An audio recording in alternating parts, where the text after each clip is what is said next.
Terima kasih Anda masih menyaksikan Political Show. Meskipun didesak PDI Perjuangan merombak kabinetnya, Presiden Jokowi tampaknya bergeming. Rabu Pon 1 Februari yang ditunggu-tunggu ternyata tidak terjadi reshuffle Kabinet Indonesia Maju. Apakah Presiden Jokowi memilih menjaga soliditas partai koalisi pendukungnya di tengah ketegangan hubungan Partai Nasdem dan PDI Perjuangan? Malam ini kita akan membahasnya dengan para narasumber yang hadir di studio. Saya perkenalkan satu-satu. Dari yang paling ujung ada Wakil Ketua Umum Partai Golkar, Bang Nurdin Halid. Selamat malam, Bang Nurdin. Selamat malam, Assalamualaikum. Waalaikumsalam, terima kasih sudah hadir jauh-jauh. Oke, ada Ketua DPP Partai Nasdem, Effendi Koiri. Selamat malam, Gus Coy. Selamat malam, Mbak Nana. Assalamualaikum. Waalaikumsalam. Sejuk sekali ya kalau ada Gus Coy di sini ya. Udah 2 kali datang ke sini loh.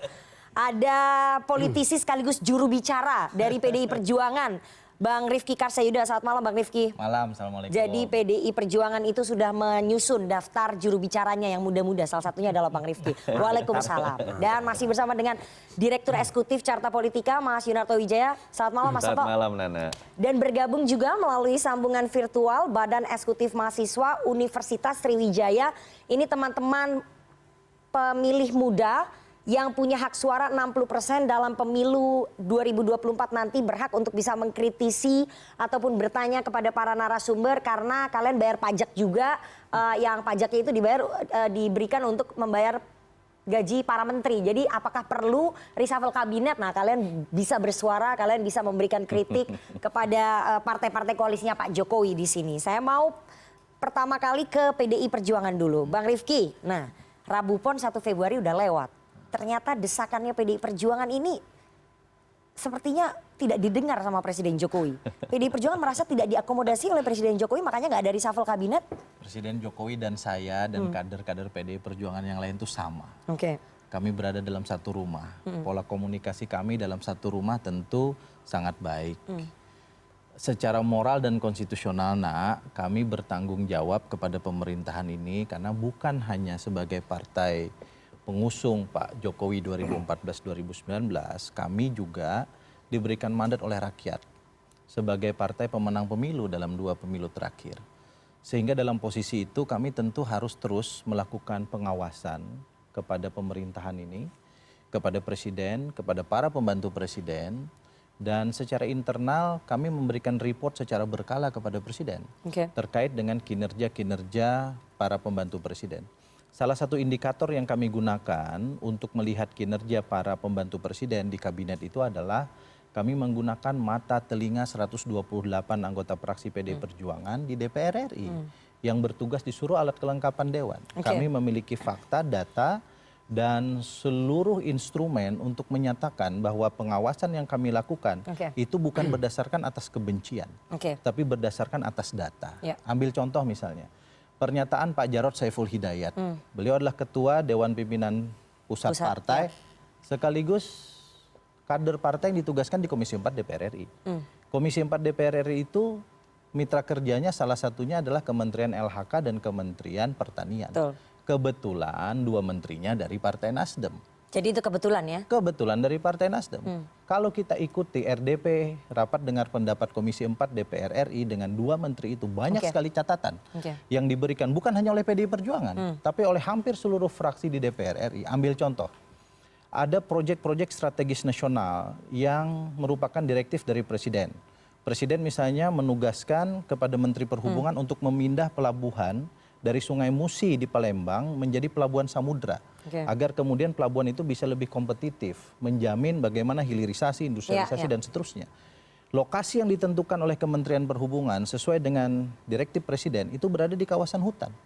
Memerlukan kemudian pelepasan kawasan hutan untuk menjadi area penggunaan lain. Tapi kemudian bertahun-tahun, saya ingat lebih dari 2 tahun, izin pelepasan kawasan hutan itu tidak diterbitkan oleh Kementerian LHK. Nana bayangkan, ini direktif Presiden, program strategis nasional itu diperlambat sedemikian rupa.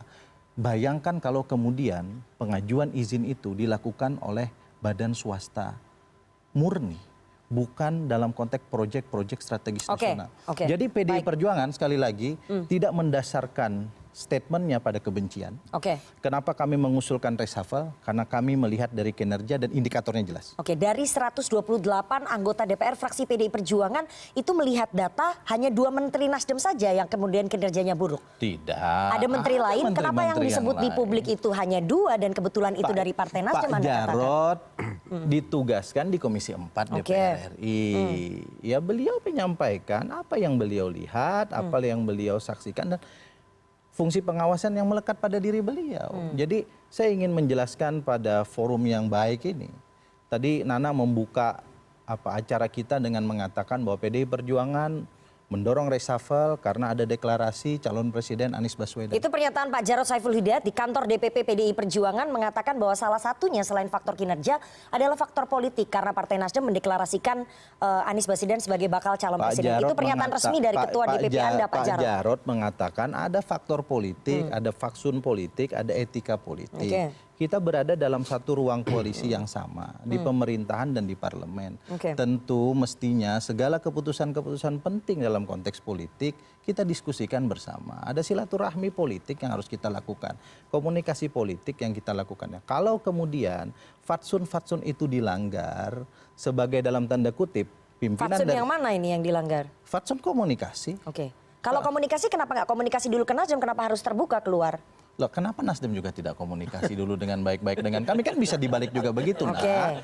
Nah, karena itu ini nggak usah kita perpanjang. Ya. Dalam pandangan PDI Perjuangan, reshuffle itu senafas dengan keinginan rakyat. Oke, berarti urgent ya. Sebagaimana Kalau menurut survei. PDI Perjuangan urgent ya Karena reshuffle PDI ya. Perjuangan itu tidak pernah menutup mata dan menutup telinga atas kehendak rakyat. Oke. Kami menghidupkan struktur partai, mesin partai untuk terus mendengar. Dan Ya. itu yang diperintahkan oleh Ibu Ketua Umum. Oke, karena Partai Wong Cilik. Oke, jadi urgent menurut Bukan PDI Wong Cilik, Perjuangan. semua partai, semua wong di Indonesia Oke. ini Jadi- direpresentasikan oleh PDI Oke, Perjuangan. jadi menurut PDI Perjuangan urgent Pak Jokowi melakukan reshuffle saat ini? Urgent. Oke, saya mau tanya ke Golkar. Bang Nurdin, menurut Golkar sepakat nggak dengan PDI Perjuangan bahwa Pak Jokowi urgent melakukan reshuffle kabinet saat ini?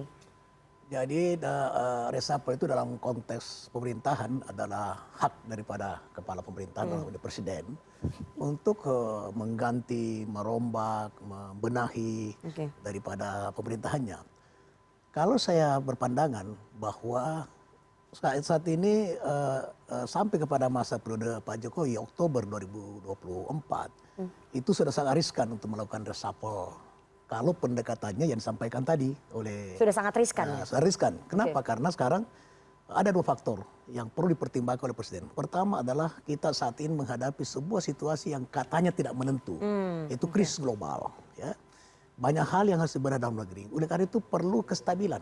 Oke. Kestabilan politik, kestabilan untuk membangun ekonomi. Kemudian yang kedua adalah tahapan pemilu ini sudah berjalan. Oke. Sudah berjalan.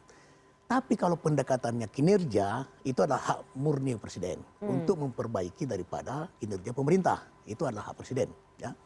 Tapi kalau pendekatannya ada unsur politiknya tanda petik, saya tidak setuju. Kenapa? Karena koalisi ini adalah ibaratkan dalam sebuah rumah besar, dia rumah Indonesia. Tapi ada rumah-rumah yang tidak bisa diintervensi oleh rumah besar itu. Oke.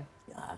Jadi Ada kamar-kamar. Ada kamar-kamar. Jadi sesama pemilik kamar Berbeda, tidak boleh saling mengintervensi. Tidak boleh. Jadi Oke. dalam konteks untuk pemerintahan secara menyeluruh, dalam semua sektor pembangunan, itu adalah wajib koalisi untuk satu dengan presiden.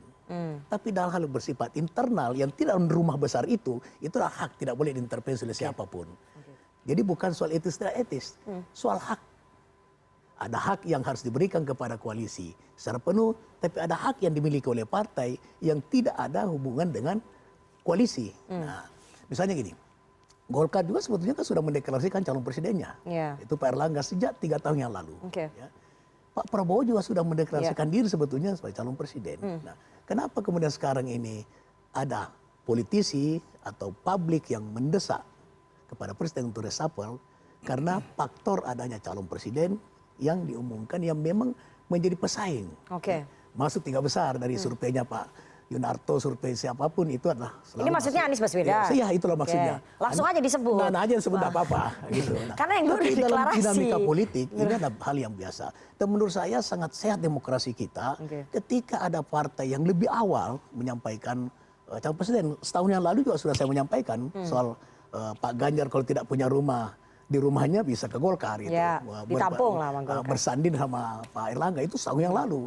Gitu. Tapi kemudian tidak menjadi viral seperti sekarang karena bukan diumumkan oleh ketua umum partai. Oke. Nah, kalau ketua umum partai itulah, tapi itu dari lembaga politik. Menurut saya ini adalah menyehatkan demokrasi kita karena banyak pilihan-pilihan oleh rakyat untuk melihat pemimpin yang terbaik. Jadi menurut Golkar, Golkar merasa tidak adil kalau misalnya dalam satu payung koalisi ada satu partai yang mendorong partai lain untuk di reshuffle ataupun menilai partai lain untuk di reshuffle ataupun ditendang dari koalisi begitu. Golkar nggak nyaman dengan kondisi itu. Kalau pendekatannya politis menurut saya itu tidak tepat. Oke. Ya, karena ada hal yang bersifat politis yang tidak bisa dicampuri oleh koalisi. Gitu. Koalisi ini akan utuh insya Allah. Golkar, Nasdem semua dan Pak Surya juga kita dengar itu harga mati koalisi ini untuk mendukung Pak Jokowi sampai 2024 ya untuk pembangunan bangsa dan negara. Tapi hal-hal yang berkaitan persiapan sesudah 2024 Oktober 2024 itu adalah hak partai. Itu adalah merupakan ranahnya partai untuk menentukan itu. Tidak boleh campur orang lain. Tetapi perlu ada koalisi, perlu ada kolaborasi. Oke, saya mau ke Nasdem sebagai pihak yang didesak-desak untuk keluar di reshuffle. Nasdem merasa bahwa Presiden tidak terprovokasi dengan desakan PDI Perjuangan untuk mereshuffle menteri-menteri Nasdem di kabinet? Kayaknya enggak, alhamdulillah. Puji Tuhan. Masih ada loh Rabu Pahing tanggal 15 Februari. Di bulan Maret masih ada Rabu Pon berikutnya tadi sesuai yang dibilang oleh Mas Toto. Jadi pertama saya seiring senada dengan pendapat. Bukan sesuai tempat duduk. Oke, sesuai. Ini kita juga nggak tahu. Nurdin Khalid senior saya. Dulu waktu saya jadi wartawan itu sering menginterview beliau. Oke, ya. Sekarang saya gantian makanya. Baik, jadi setelah Pak Surya ketemu Presiden ketemu Pak Surya, ngobrol panjang, mungkin 1 jam lebih. Saya tidak tahu persis detail-detailnya seperti apa yang dibicarakan dalam forum itu di istana itu. Tapi intinya adalah semua happy, semua senang, sejuk. Jadi reshuffle, sudah itu. Sudah ditaruh di meja aja, di bawah meja. Desakan ini itu, ya artinya sekarang sudah sejuk. Jadi menurut Gus Coy, menurut Nasdem, Presiden nggak jadi reshuffle kabinet itu setelah Pak Surya ketemu Pak Jokowi? Saya nggak tahu, tetapi intinya sudah sejuk, sudah happy berdua, sudah ada komunikasi. Sebelumnya nggak ada komunikasi sekian bulan. Sekarang sudah ada komunikasi. Bagi kami Nasdem, sudah kita serahkan apa yang disampaikan Pak Surya kepada Presiden, apa yang disampaikan Presiden kepada Pak Surya. Selama beberapa bulan tidak ada komunikasi sehingga ada spekulasi yang beragam di masyarakat ini, ya, tentang hubungan Pak Surya dan Pak Jokowi selesai. Nah dari situ sudah kita ke depan, satu bagi Nasdem diperintahkan seluruh kadernya mendukung full pemerintahan Pak Jokowi, kebijakan Pak Jokowi sampai 2024. Satu. Yang kedua, persiapan untuk 2024 sampai 2029 kita punya kandidat sendiri. Kita persiapan itu, kita bekerja untuk itu. Untuk pemilu 2024. Kata Bang Nurdin tadi, ini kedaulatan partai, hak partai untuk mempersiapkan diri. Karena partai ini ditentukan survive apa tidaknya ditentukan oleh kader dan pimpinan partai itu sendiri. Nah oleh karena itu ada dua ini. Di satu sisi, jadi ini mendayung dua karang. Di satu sisi kita tetap mendukung pemerintahan Jokowi. Yang di satu sisi harus siap berkontestasi. Tapi mempersiapkan diri. Nanti saya tanya ke Mas Toto. Nah di sini masing-masing harus saling menghormati, menghargai. Nasdem juga tetap melakukan komunikasi dengan partai lain yang juga punya calonnya sendiri. Golkar, Gerindra, mungkin juga nanti PDIP begitu. Jadi ini adalah bagian dari edukasi politik kepada publik. Jadi menurut Gus Coy saat ini ada partai-partai di dalam koalisinya Pak Jokowi yang tidak menghormati pilihan politik dari rekan-rekan koalisinya begitu. Logikanya tidak begitu. Oke. Kan tadi ada sebutkan harus saling menghormati. Bukan. Berarti Ya ada yang saling tidak menghormati ya sudah. Tidak usah dibuat kesimpulan seperti itu. Tapi merasa nggak sih bahwa pilihan politiknya ini kita sudah bersama-sama dalam satu rumah koalisi. Tapi kok kayaknya pilihannya ketika nanti akan berkontestasi dipersoalkan. Masa Nasdem nggak merasa kayak begitu? Ya publik memang sudah tahu partai apa yang Ini ada di sini loh, masa disebutkan aja. Kita diprovokasi Gus, sama pemerintahan kita. Tapi saya tidak perlu mengatakan itu, ya kan? Publik Tapi sudah Nasdem yakin tahu. ya bahwa Presiden tidak akan terprovokasi gitu. Ingin menjaga stabilitas dari payung koalisinya ini. Ya paling tidak sekarang kemarin kan Rebo Pon, Ya. kata ngabalin Rebo Pon ada reshuffle, ternyata tidak. Oke, pede sekali Nasdem nih. Berarti presiden tidak terprovokasi. Oke, berarti Presiden tidak terprovokasi kalau menurut Bang Nurdin.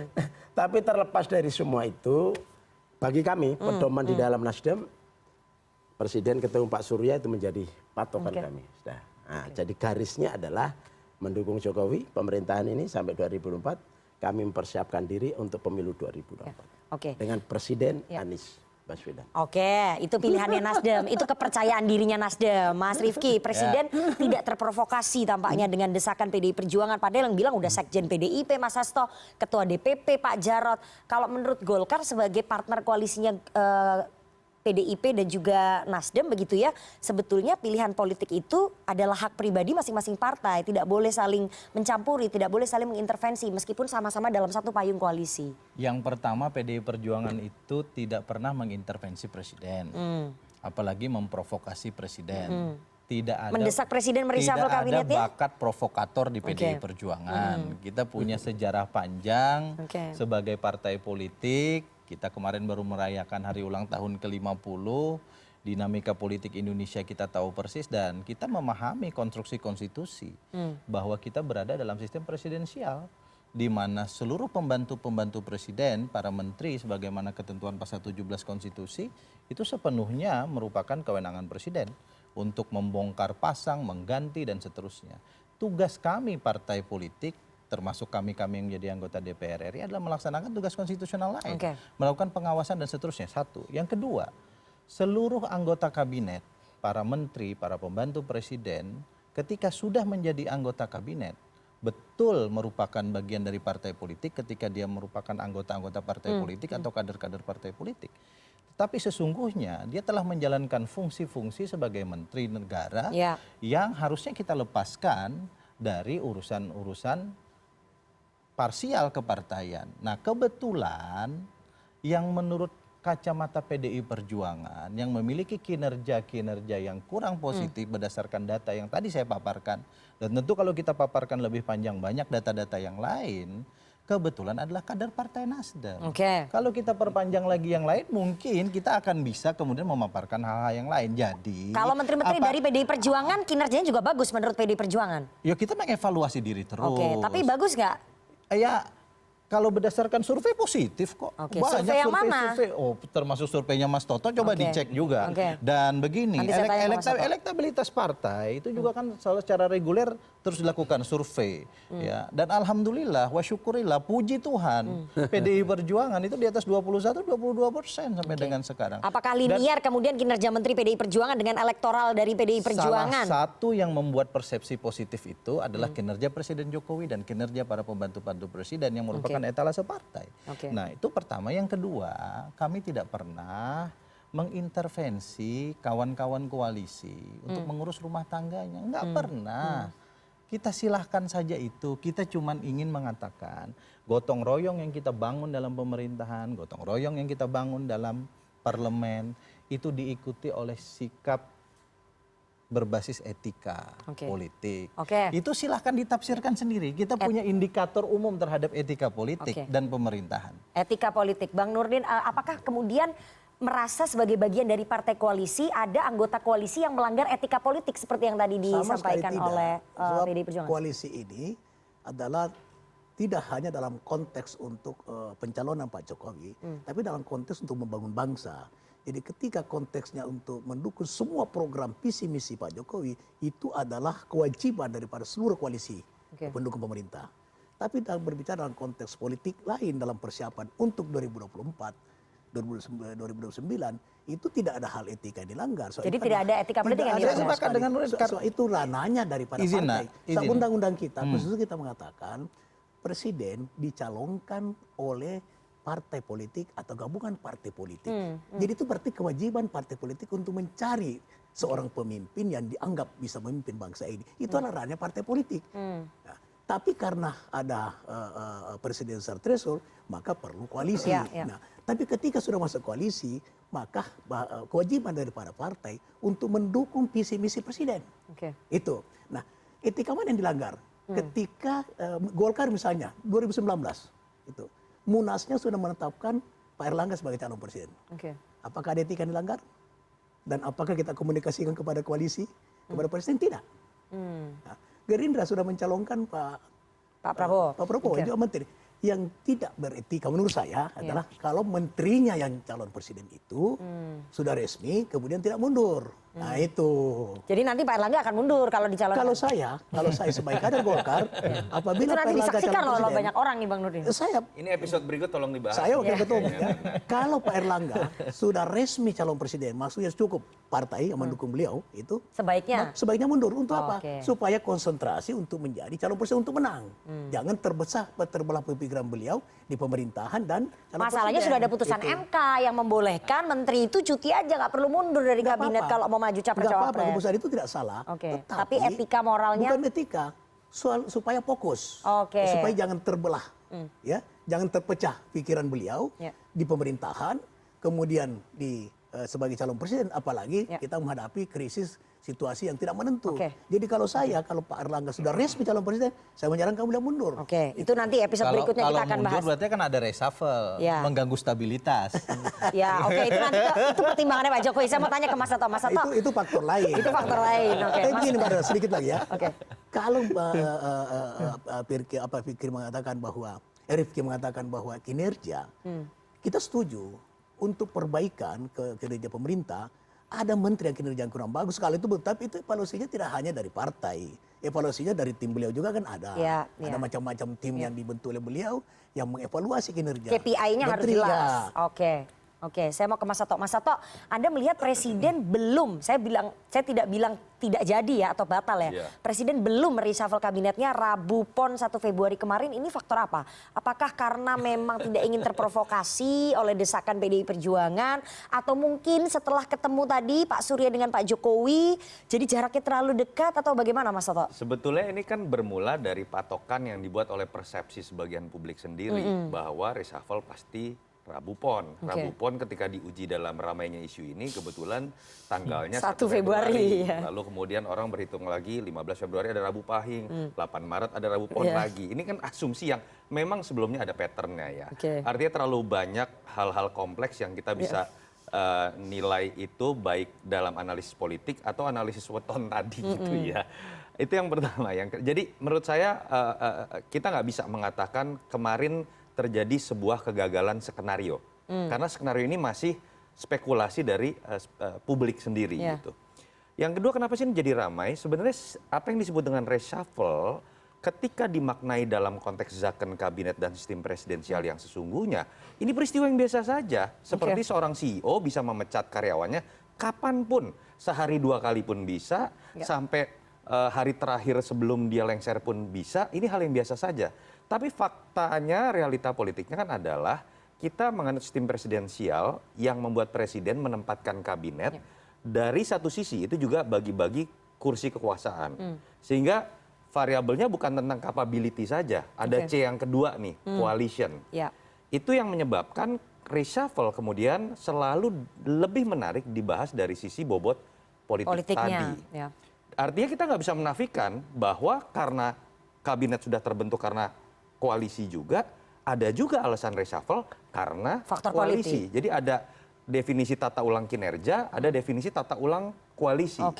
Nah, ini kan berbarengan, isunya menjadi menarik karena ada sebuah momen politik yang memperlihatkan ada sesuatu yang berbeda antara hubungan Surya Paloh dengan Jokowi atau Nasdem dengan beberapa partai pendukung koalisi lain. Gus Coy dengan mengatakan sempat beberapa bulan tidak bertemu, artinya kan mengakui Iya, ada sesuatu ketegangan yang sempat hubungan. berbeda. Katanya 18 kali loh minta waktu nggak ditemuin sama presiden. Artinya begini, ini bagaimana Tahu kita dari mana Nana? artinya kita sekarang kan mencoba menerjemahkan Jokowi ini sekarang subjektivitasnya seperti apa sih dalam menilai kinerja, termasuk dalam menilai keretakan koalisi. Oke. Nah, ini yang jangan sampai semuanya mendikte Jokowi. Tadi PDI Perjuangan betul tidak boleh mendikte Jokowi dengan logika etika berkoalisi yang dimiliki oleh teman-teman PDI Perjuangan. Nasdem juga tidak bisa mendikte Jokowi untuk kemudian memberikan penilaian sesuai dengan logika yang dibangun Nasdem. Kan yang menjadi menarik begini, ada gray area di sini. Ketika ada peristiwa orang mengatakan deklarasi Anies Baswedan. Kebetulan Anies Baswedan persepsinya dianggap antitesis Jokowi. Kalau saya bukan melihat itu, yang jadi pertanyaan dalam kode etik berpolitik itu bukan tentang Anies Baswedan.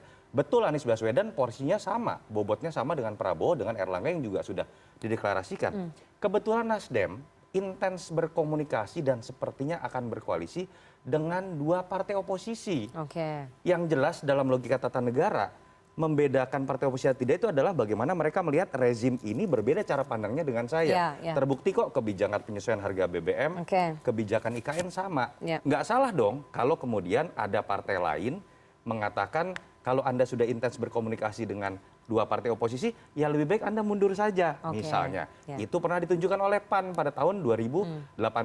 Kemudian Nasdem menggunakan logika yang berbeda. Itu yang menurut saya sekarang terjadi.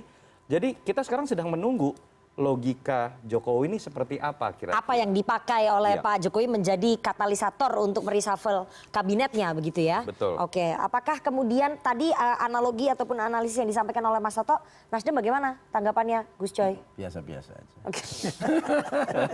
Ya itu tadi ada katalisator yang sekarang sedang dipikirkan oleh Presiden Jokowi gitu ya. Karena Nasdem lebih banyak dalam tanda kutip mau berkoalisi dengan dua partai oposisi. Sebetulnya bukan faktor Anies Baswedan ya, tapi faktor dua Kalau partai Anies Baswedan bobotnya sama dengan dua Prabowo. partai oposisinya ini yang harusnya Nasdem mungkin komunikasi dulu dengan partai-partai koalisi di dalam. Nanti saya mau tanya juga ke Golkar. Apakah koalisi yang dibentuk oleh kawan-kawan di dalam koalisi itu juga komunikasi dengan Nasdem?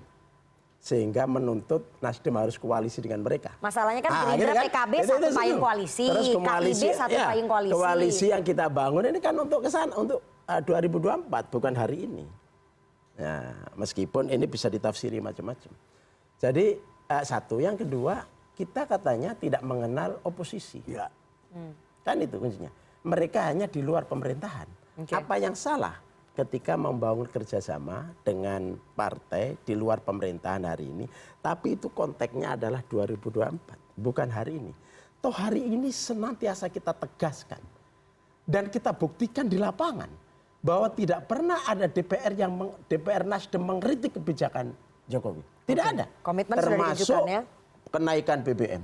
Ada partai koalisi mengkritik, menolak keputusan presiden tentang kenaikan BBM. Nasdem tidak, malah paling depan untuk membela ini. Itu jadi menarik Nana menurut saya ya. Nggak, ini buat pembelajaran politik Gus ya. Maksud saya gini, dalam konteks substansi kepada publik ya. Ketika Nasdem mengatakan kami berbeda kok dengan Demokrat dan PKS. Misalnya dalam konteks IKN atau penyesuaian harga BBM. Jelas kami komitmen terhadap pemerintahan Jokowi.